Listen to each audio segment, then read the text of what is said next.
के दबाव में जबरदस्ती छापा वाले भिजवाओगे तो हम भी बीजेपी ज्वाइन कर लेंगे।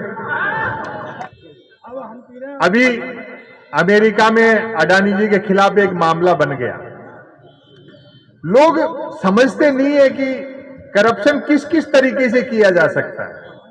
साधो खा गया देश अडानी। कांग्रेस के लोग भी प्रधानमंत्री के पीछे पड़ गए और कुछ नहीं तो डिग्री पे सवाल उठाए। भाई देश इसीलिए तो तरक्की कर रहा है कि एक तो पढ़े लिखे ज्यादा, ऊपर से डिग्री असली। ये टीवी चैनल वाले 47 से पहले होते तो देश अब तक आजाद नहीं होता। 2019 में जब दोबारा जीते मोदी जी तो मेरे पास गुजरात से एक फोन आया, बोले और सुनाओ क्या हालचाल है। मतलब बड़ा व्यंग करते हो ना तो फिर जीत रहे हैं। और सुनाओ क्या हालचाल है। मैंने कहा हालचाल ठीक है और सुनाने का पैसा लेते हैं। कोई भी फासिस्ट हो उसकी एक कोशिश रहती है समाज में हंसना घटा दो, फिर सारी चीजें आसान हो जाती हैं। आपने ढंग से वाच किया होगा, राहुल गांधी जी भी पार्लियामेंट में बोले हैं और मेरी तो किताब का पहला ही आर्टिकल है ये। आपने किसी भाजपाई को हंसते देखा 10-11 साल में? बिल्कुल नहीं हंसते हैं। वो एक अनुशासन छोड़ रखा है कि किसी को हंसना नहीं है। वो जानते हैं किसी भी फासिस्ट की, वर्चस्ववादी की एक ही इलाज है, हंसना शुरू कर दो।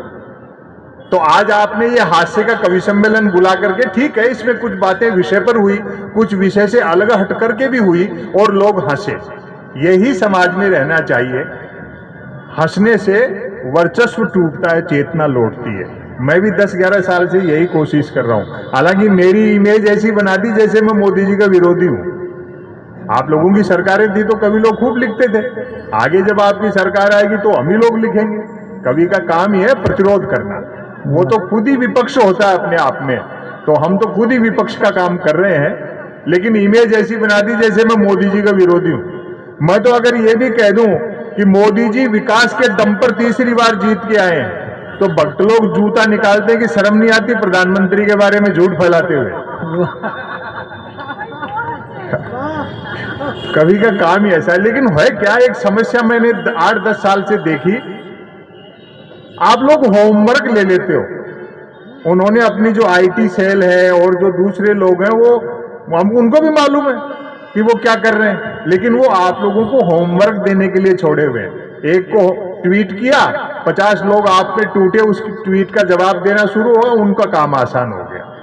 अच्छा, वो भी खुद नहीं कर रहे हैं, उनको भी उन लोगों ने होमवर्क देना शुरू कर रखा है जिन्होंने उनको कुर्सी पे बिठाया और कीमत वसूल रहे हैं। तो होमवर्क मतलब जैसे मैं नहीं लेता हूं। 2019 में जब दोबारा जीते मोदी जी तो मेरे पास गुजरात से एक फोन आया, बोले और सुनाओ क्या हालचाल है। मतलब बड़ा व्यंग करते हो ना तो फिर जीत रहे हैं। और सुनाओ क्या हालचाल है। मैंने कहा हालचाल ठीक है और सुनाने का पैसा लेते हैं। बोले फिर जीत रहे हैं मोदी जी। मैंने कहा अच्छा है, हमको भी नया नहीं लिखना पड़ेगा। तो इन सब चीजों का एक ही जवाब है, हास्य और व्यंग। सच बताऊं, एक इनकम टैक्स के अधिकारी थे, यह सच्ची घटना है, मेरे जीवन में खूब हुई 10-11 साल में। एक इनकम टैक्स के अधिकारी थे, बोले संपा सरल जी सरकार के खिलाफ इतना तीखा मत बोला करो वरना किसी दिन छापा वापा वाले भिजवा देंगे। वो मुझे होमवर्क देना चाहते थे, मैं बाईपास निकल गया। मैंने कहा भिजवा दो साहब। एक लेखक के घर में, हिंदी लेखक के घर में गबन के नाम पर लाइब्रेरी में प्रेमचंद के गबन उपन्यास के अलावा क्या मिलेगा। क्या बात है, अद्भुत बात और है। अगली जो मैंने बात कही, बात ऐसे भी कही जा सकती है जो उनको जवाब मिला। मैंने कहा फिर भी ऊपर के दबाव में जबरदस्ती छापा वाले भिजवाओगे तो हम भी बीजेपी ज्वाइन कर लेंगे। मतलब शाम को जिसको चोर कहते हैं, सुबह उसको ईमानदार कहकर के पार्टी में ले लेते हैं। वो उज्जवल हो उठता है। शायद यही प्रधानमंत्री की उज्ज्वला योजना है। क्या बात। तो सारी चीजों का एक ही तोड़ है, हास्य और व्यंग। मीडिया के लोग यहां हैं क्या? अच्छा हैं 2-3। अच्छा ठीक है, ये छोटे चैनलों से, अखबार से होंगे, मुख्य धारा का तो आता नहीं है। लेकिन ठीक है, बड़ी बात है अगर आना शुरू है तो। अब ये जो लिख करके ले जाएंगे, भले ईमानदार आदमी चाहिए अपनी आत्मा की आवाज लिख के ले जाए, लेकिन वो छपेगा नहीं वहां। क्योंकि अखबारों में संपादक तो ऐसे आदमी को बिठा रखा है जिसके हाथ में चुंबक दे दी कि देखना भैया इस घास में सुई नहीं चली जाए। क्या बात है, क्या बारीक बात और है। मालिक वो है जिनको राज्यसभा की मेंबरी चाहिए। परसाई जी ने तो बहुत पहले ही कह दिया था ऐसे मीडिया के बारे में कि केंचुए ने हजारों साल की तपस्या में ये गुण हासिल किया कि उसके रीढ़ नहीं होती है। और आप ये सोचो कि मीडिया का एक चरित्र अभी से है, ऐसा नहीं है। मीडिया हमेशा ऐसा था, वरना गांधी जी को खुद अखबार निकालने की क्या जरूरत थी। वाह, ये टीवी चैनल वाले 47 से पहले होते तो देश अब तक आजाद नहीं होता। भाई कमाल है। प्रधानमंत्री कदम ताल करते हैं तो मीडिया उसको मार्च पास्ट बताता है। जिस मीडिया की जिम्मेदारी थी जनता के लिए मोमबत्ती हो ना, वो सत्ता के लिए अगरबत्ती हो गई। अखबार तो 3 चीजों के लिए पढ़े जा रहे हैं, बिजली कटौती, उठावना और राशिफल। और रोज नए निकलते हैं। एक दिन तक अखबार के दफ्तर से 2 लोग आगे बोले संपत सरल जी नया अखबार लॉन्च कर रहे हैं, आप भी ग्राहक बन जाओ, क्योंकि अखबारों का कोई पाठक तो बनता नहीं, ग्राहक ही बनते। वाह, 1 रुपए में 16 पेज। और जो मैंने जवाब दिया, मैंने कहा भैया रुपए चाहे एक की जगह 2 ले जाए, लेकिन 16 पेज खाली दे जाएगा। फिर मैंने रिसर्च की कि इतने अखबार बिकते कैसे। तो अचानक एक दिन एक अखबार के दफ्तर से फोन आया, बोलो संपत सरल जी आज आपका नाम हमारे अखबार में छपा। मैं बड़ा खुश हुआ, जी आपका अखबार कहाँ मिलता है। बोले हमारा अखबार कोई होकर नहीं बांटता है, जिस किसी का नाम छप जाता है दिन भर वही खरीद खरीद कर बांटता है। क्या बात है। और टेलीविजन ने तो हद कर रखी है, प्राइम टाइम पर बहस देखते हो, 4 जन बहस ही आते हैं, जैसे किसी जमाने में अवध के नवाब मुर्गे लड़ाते थे। एक मुद्दे का समर्थक, दूसरा मुद्दे का विरोधी, तीसरा बुद्धिजीवी दोनों को हड़काने वाला, और चौथा एंकर तीनों को भड़काने वाला। बात अच्छी लगे तो मोहब्बत देना, चौथा एंकर तीनों को भड़काने वाला। बहस होनी होती है गरीबी की रेखा पर और करते रहते हैं रेखा की गरीबी पर। क्या बात है। मैं तो 2019 में टेलीविजन का कनेक्शन कटवा दिया, आपको सच बता रहा हूं। और इतने डरे हुए रहते हैं हम घर के लोग कि बंद स्क्रीन भी ढक के रखते हैं।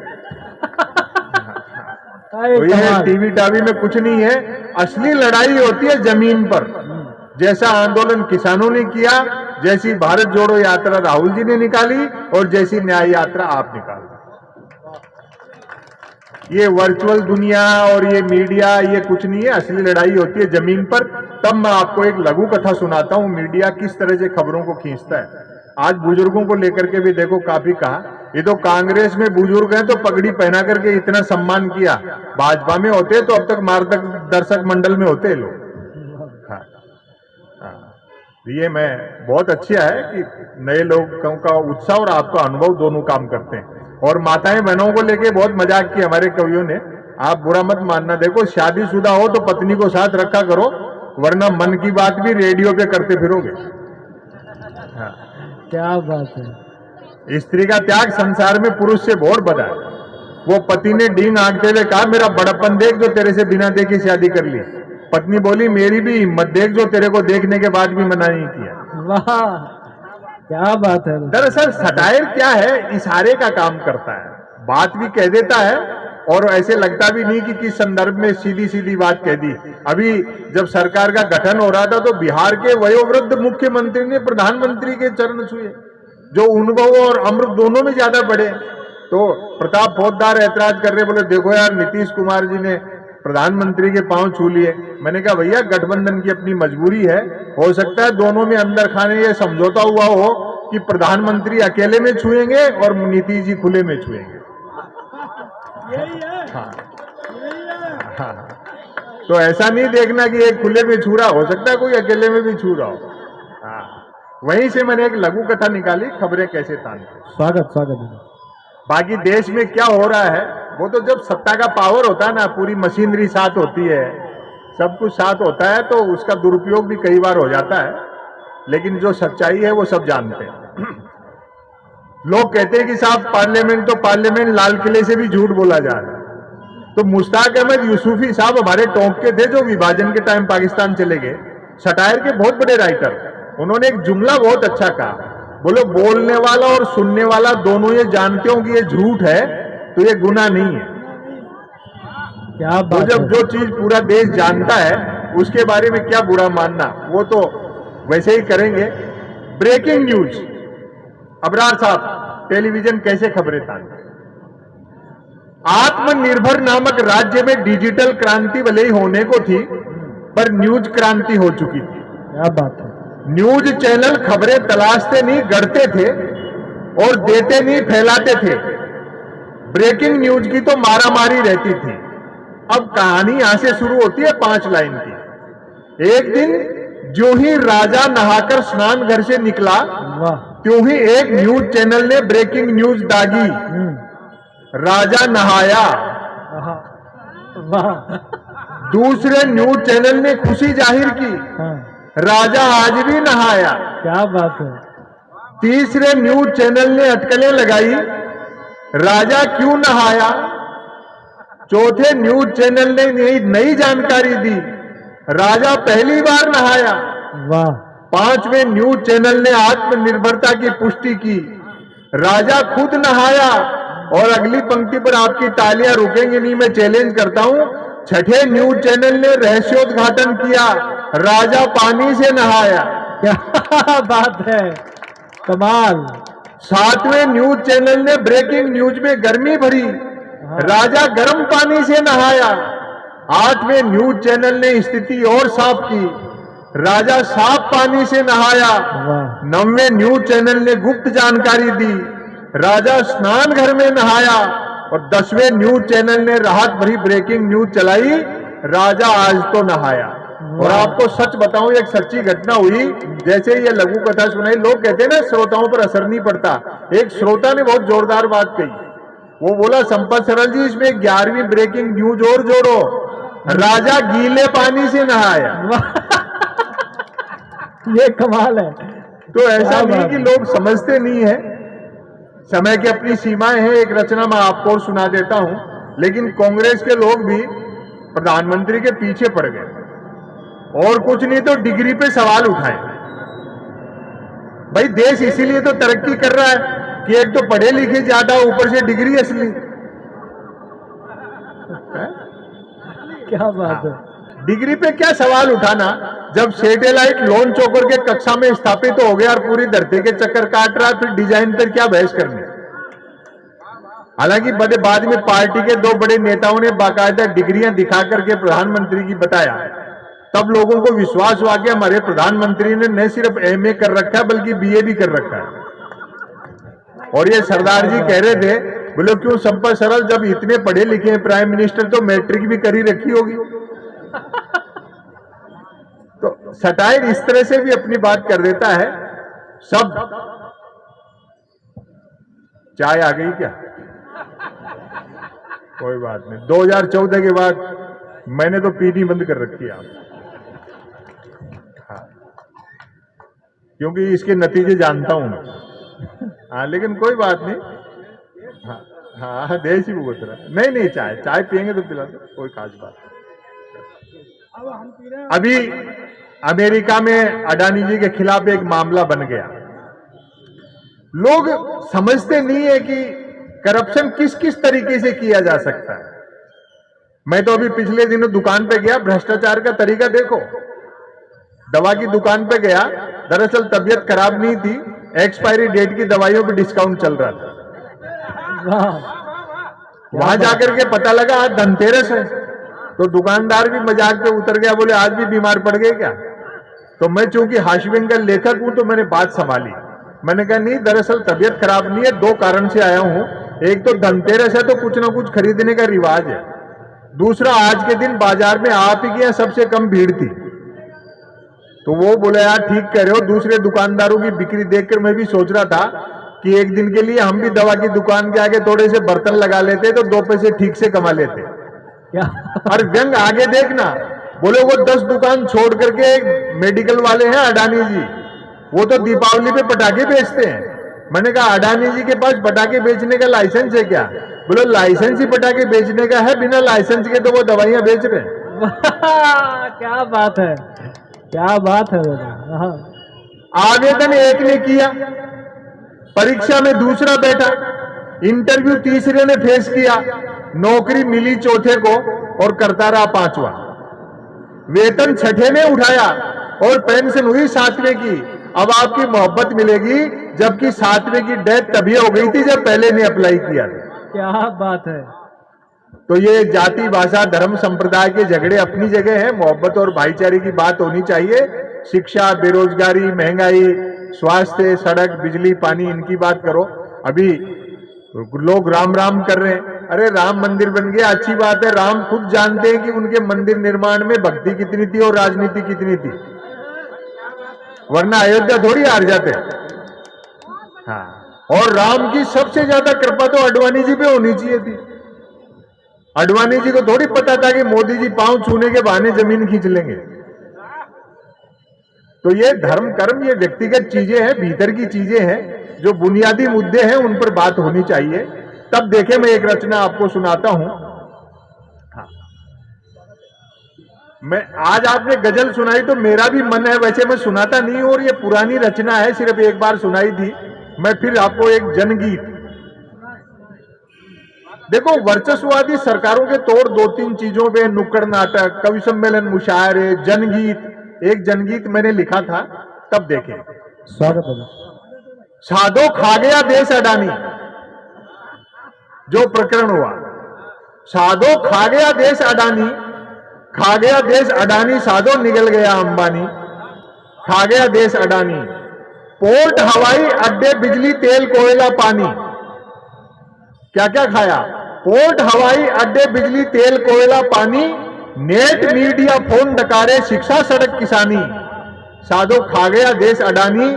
और रेल भेल से सेल गेल तक लंबी अकत कहानी, रेल भेल से सेल गेल तक लंबी अकत कहानी, और अग्निवीर का थमा झुंझुना की बर्बाद जवानी, साधो खा गया देश अडानी।